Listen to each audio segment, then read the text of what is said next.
malheur à la terre, parce que le diable est descendu vers vous, animé d'une grande colère. Il dit malheur à la terre, malheur aux hommes. Les hommes, vous êtes dans un grand malheur, simplement parce que celui qui est descendu vers vous, il est animé d'une grande colère.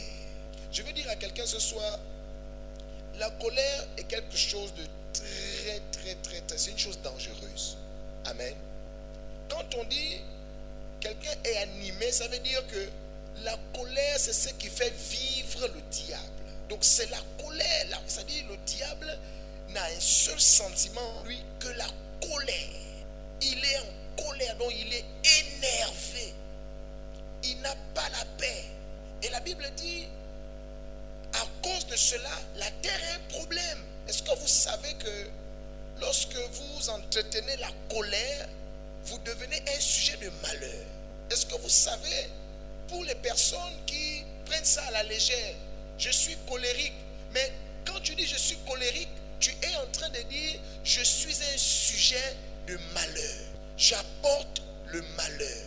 Qui a apporté le malheur sur la terre? Le diable. Bien-aimés, faisons attention.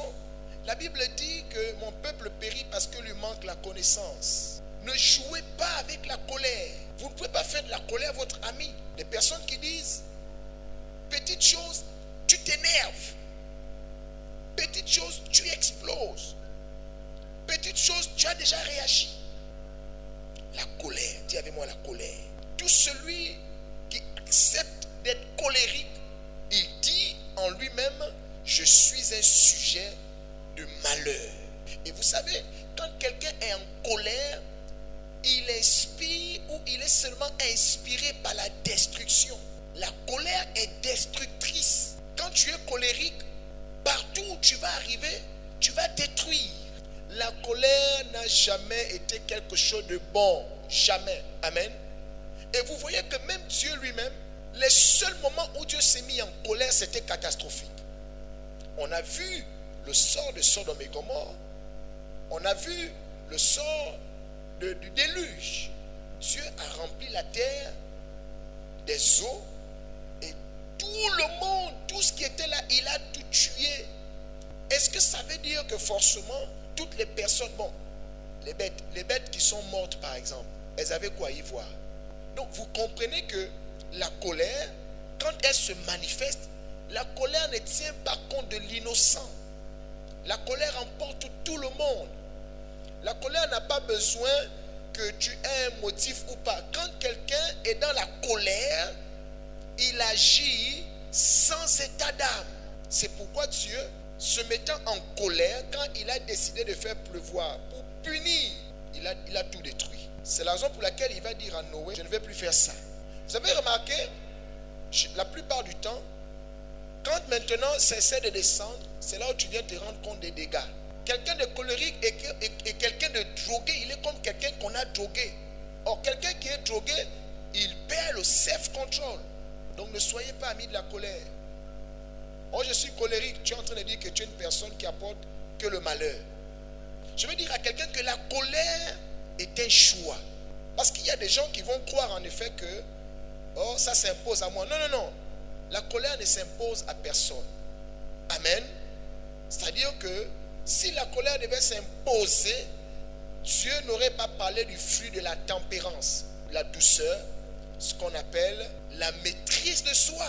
Ça veut dire que devant certaines situations, les uns choisissent de gâter et les autres choisissent de tempérer.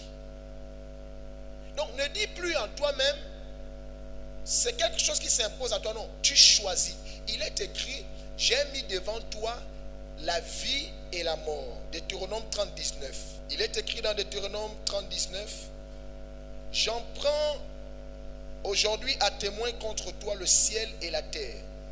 J'ai mis devant toi la vie et la mort, la bénédiction et la malédiction. Choisis la vie afin que tu vives, toi et ta postérité. Dieu nous conseille de choisir quoi? La vie. Est-ce que la colère apporte la vie? Est-ce que la colère apporte la bénédiction? Donc, quelqu'un qui se met en colère, est-ce que la colère s'impose à lui où lui-même il a choisi de se mettre en colère et de tout gâter. Il a choisi. Tout ce que nous faisons, c'est un choix. Quand on dit tu n'as pas le choix, ça veut dire que en dehors de la colère, il n'y a rien d'autre. Maintenant, je vous pose la question. Est-ce qu'en dehors de la colère n'a pas son opposé? La colère n'a pas son opposé. Si, la maîtrise de soi, la tempérance. Donc, quelqu'un qui choisit de se mettre en colère, c'est quelqu'un de bizarre. Et Dieu veut que je partage avec vous cet enseignement.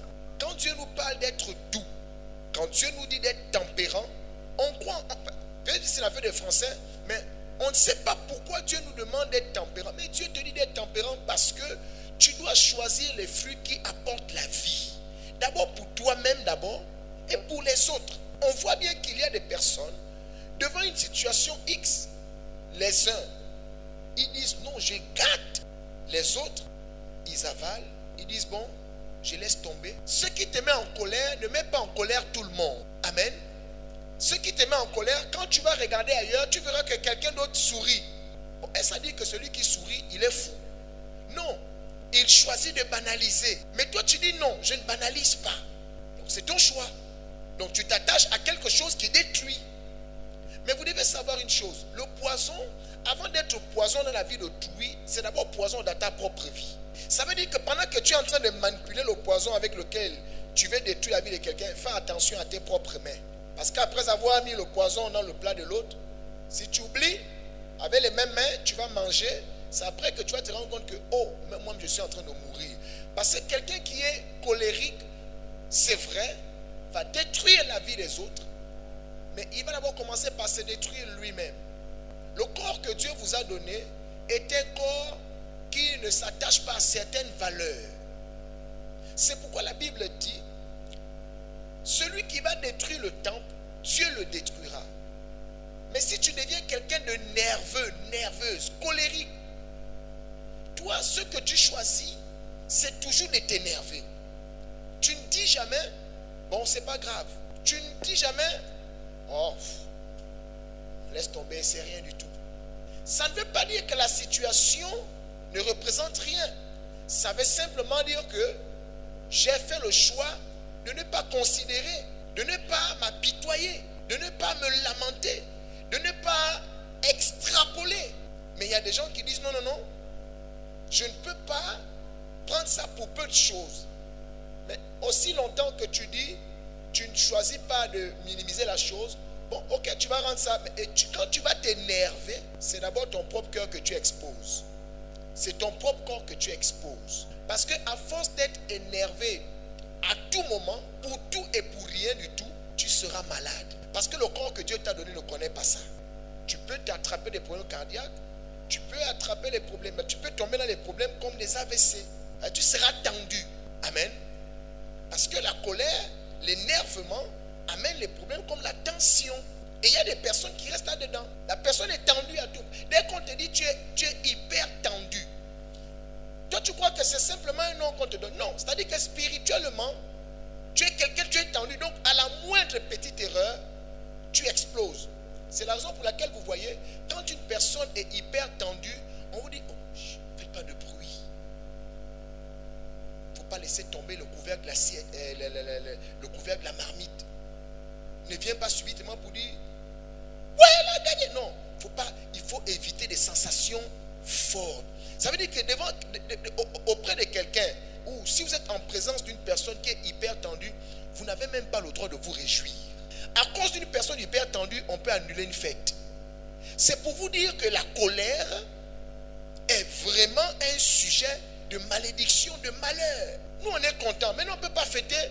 Pourquoi? Donc, ça dit, on ne peut pas exprimer notre joie, parce que si on commence à crier, ouais, la personne, ça peut péter, ça dit, ça peut lâcher, elle meurt. Et on va dire, tu l'as tuée. Non, je ne l'ai pas tuée. Elle s'est tuée elle-même. Celui qui s'attache à la colère marche dans le suicide. Celui qui s'attache à la colère devient un sujet de destruction. Celui qui s'attache à la colère devient un objet de malédiction. Alléluia. Il faut tout faire pour que la colère ne soit pas citée dans votre vie. Et comme je vous le disais tout à l'heure, c'est un choix. Je m'énerve ou je laisse tomber. Quand vous écoutez le Seigneur vous dire, recherchez la paix. Il faut rechercher recherches. Ça veut dire, tu dois faire le choix de la paix. Et nous savons que devant certaines situations, si tu dis en toi-même, bon, c'est pas grave, il n'a pas fait exprès, elle n'a pas fait exprès, c'est quelque chose qui est arrivé, tu vois, tu prends une position pour éviter d'être perturbé psychologiquement et de ne pas laisser rentrer la colère, de ne pas t'énerver. Vous avez déjà écouté des personnes qui disent, ah ça je ne peux pas laisser tomber, ah non, non, non. Donc tu choisis la colère. Vous connaissez des personnes, la Bible dit que le soleil ne se couche pas sur ta colère. Vous connaissez des personnes qui dorment en colère? Elles existent? Oui, elles existent. C'est-à-dire, Dieu a donné le sommeil, c'est pour faire quoi? C'est pour se reposer. Mais quelqu'un qui s'attache à la colère, quelqu'un qui dit il est colérique, même quand tu le vois allongé, ne dort pas. Quelqu'un qui est attaché à la colère, normalement quand tu t'es reposé, vous comprenez que le repos, c'est la chose la plus fantastique que Dieu accorde à l'homme. C'est pourquoi quand on aura fini ici, il dit nous irons nous reposer. Alors je vous parle, Dieu, depuis qu'il a terminé l'œuvre de la création, au 7e jour, Dieu est dans le repos. Le repos, c'est la meilleure des choses qui puisse arriver à un homme. Un homme qui se repose peut être un homme maudit. Et la colère, c'est l'un des facteurs qui peut faire en sorte que quelqu'un ne connaisse pas le repos. La colère va te priver du repos. C'est comme ça, vous voyez des personnes, le matin, dis-moi le matin. Normalement, la particularité du repos, c'est que il y a un renouvellement. Alléluia. La Bible dit, le Seigneur renouvelle ses bontés chaque matin. Donc ça veut dire, chaque matin, Dieu vient faire une nouvelle chose dans ta vie. Il t'accorde un souffle nouveau.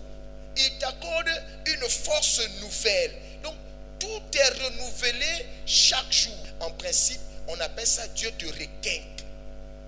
Maintenant, dis-moi, Dieu te requinque. Comment Dieu t'a requinqué? Le matin, tu es énervé. Le matin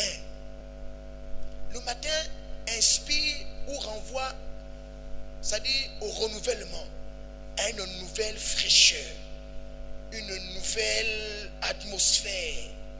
Amen. Une ambiance joviale. Le matin est comme un bébé qui vient de naître. Si tu vois un bébé qui est vilain, c'est que ça c'est compliqué. Ça c'est un démon, il n'y a rien à dire. Un bébé est vilain, c'est un démon. Non, je vous dis, le matin est comme un bébé. Amen. C'est pourquoi il est difficile de trouver un bébé vilain. Et vous allez remarquer que tous les bébés sont comme innocents. Ils ne sont pas dangereux. Donc le matin n'est pas dangereux. Donc quand tu t'es reposé, ce qui doit venir à la suite de ta vie, c'est ce bienfait-là. Le bienfait du matin. Parce que Dieu t'a régénéré. C'est comme si tu naissais à nouveau.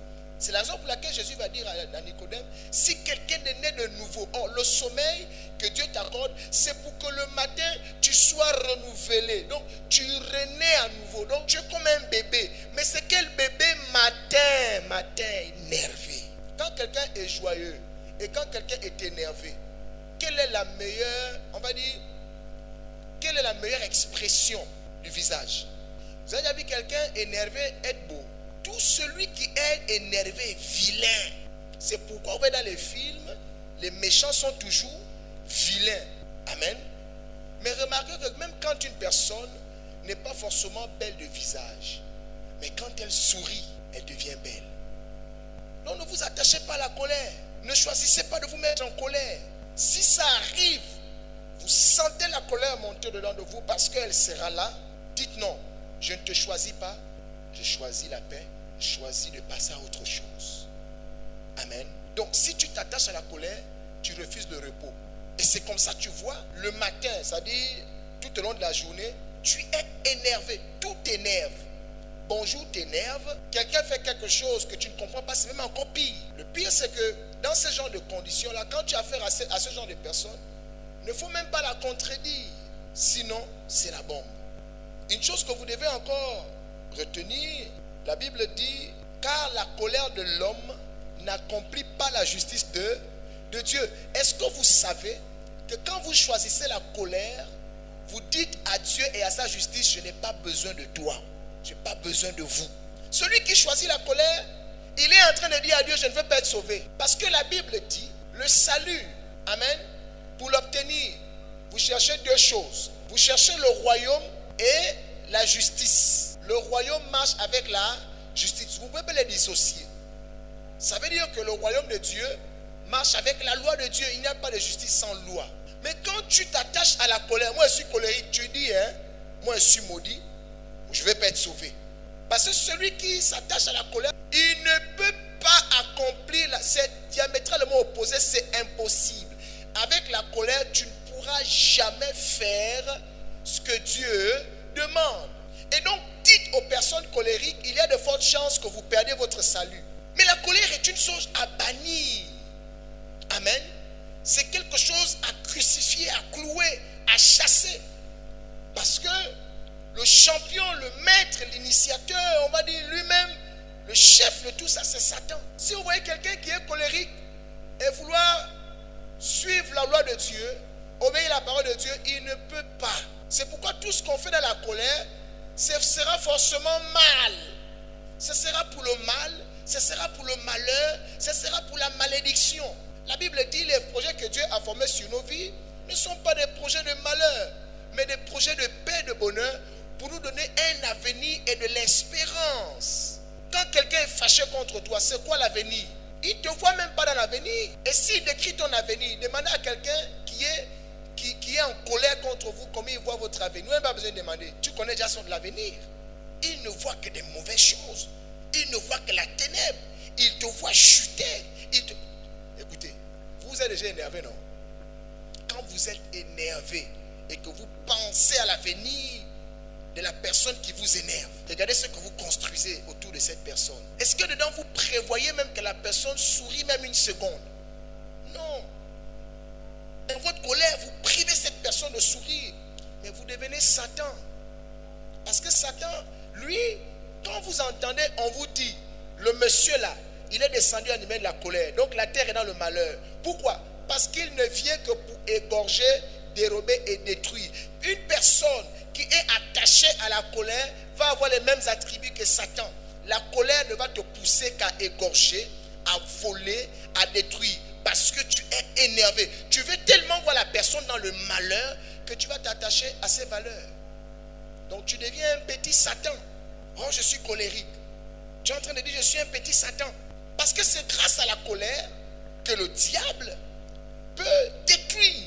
Mais quand il détruit là, en fait, il a l'impression qu'il n'a rien fait. Je vous renvoie encore à vous-même.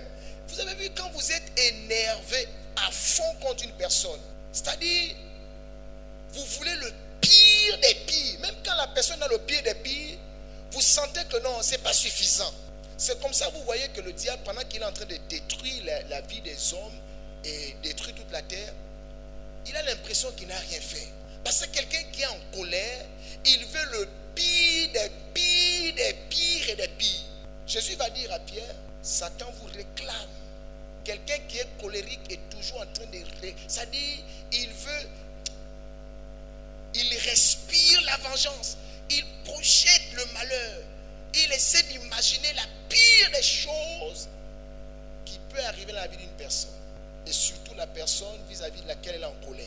Et savez ça, vous voulez vous attacher. Donc vous choisissez ça au lieu de choisir la vie, au lieu de choisir la douceur, la sagesse, la tempérance, au lieu de choisir d'excuser, de banaliser. Là où toi tu t'énerves, il y a des personnes qui sourient. Tu peux gifler un colérique et puis te monter sa joue droite. C'est dangereux. La colère fait de toi quelqu'un de méchant. Tu deviendras méchant. La colère rend méchant. Et la méchanceté, c'est l'œuvre des démons. Si tu ne te débarrasses pas, tu ne seras pas sauvé. C'est la raison pour laquelle quand on devient enfant de Dieu, la première des choses que Dieu nous fait expérimenter, c'est la paix. C'est pourquoi Dieu dit, le Saint-Esprit nous fait expérimenter l'amour de Dieu. Parce que celui qui aime, la Bible dit, il sait excuser. Il ne peut pas chercher le mal d'autrui. Celui qui aime va aimer le prochain. Amen.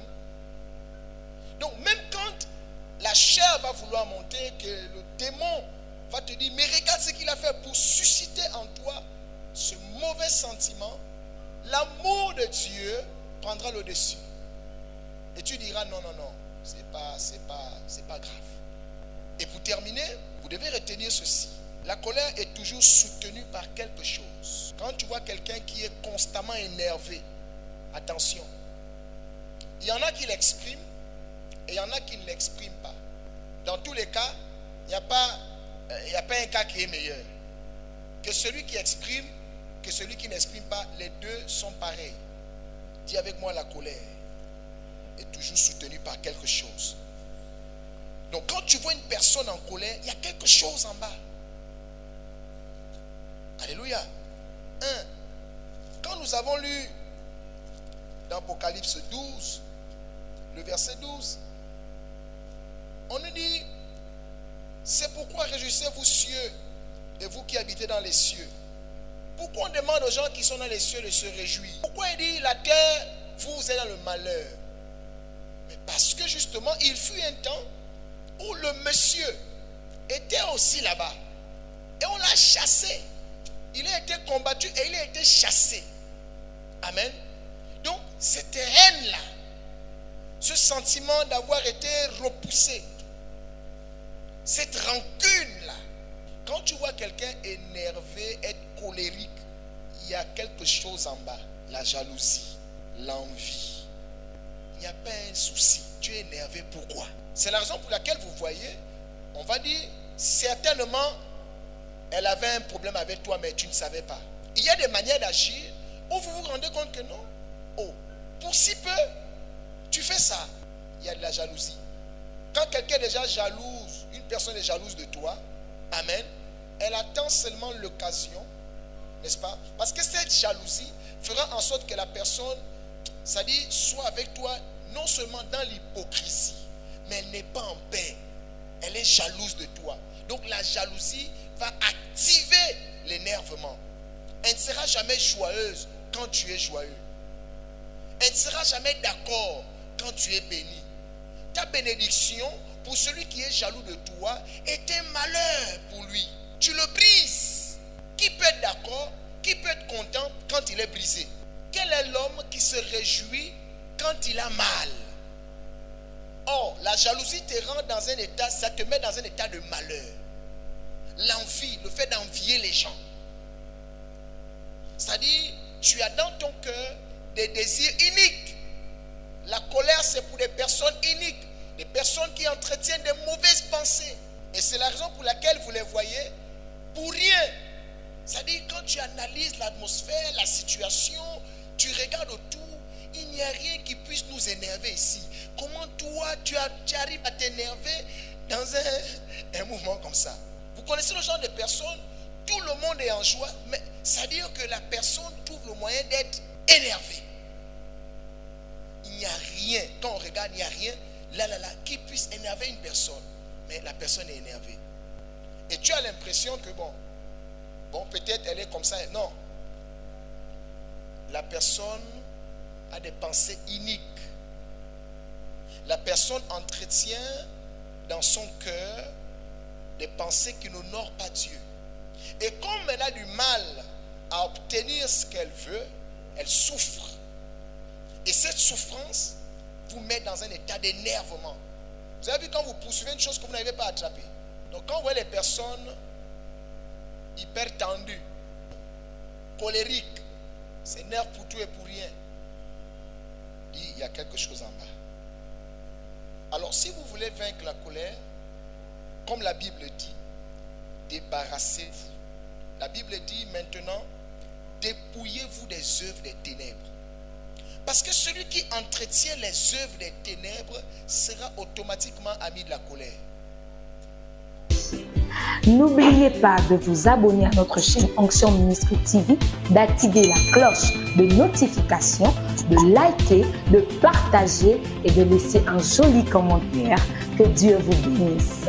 Il a dit, ma maison sera une maison de prière. Vous en avez fait une caverne de voleurs et de bandits. On vend l'huile, on vend l'eau, on vend le sel, on vend le mouchoir, on vend le savon, on vend la crème, on vend tout. Est-ce que c'est ça la maison de Dieu?